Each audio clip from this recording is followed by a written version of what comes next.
শেখ হাসিনার বিরুদ্ধে মানবতা বিরোধী অপরাধ মামলায় আজ ষষ্ঠ দিনের মতো হবে সাক্ষ্য গ্রহণ।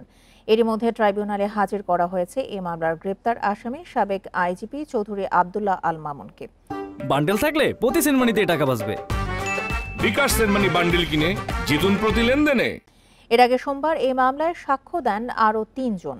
গত ৫ দিনে শেষ হয় ১২ জনের সাক্ষ্য গ্রহণ। সেদিন ট্রাইব্যুনালের সাক্ষীদের মুখে স্বজনদের হত্যার নির্মম বর্ণনা শুনে হতবাক হন শেখ হাসিনার আইনজীবী নিজেই। এদিকে শেখ হাসিনার বিরুদ্ধে মোট ৩৫ থেকে ৪০ সাক্ষীকে আদালতে উপস্থাপন করা হবে বলে জানান প্রসিকিউশন। সোমবার প্রথম সাক্ষ্য দেন আশুলিয়া মরদেহ পোড়ানো ৬ জনের একজন শহীদ আসাবুরের বাবা।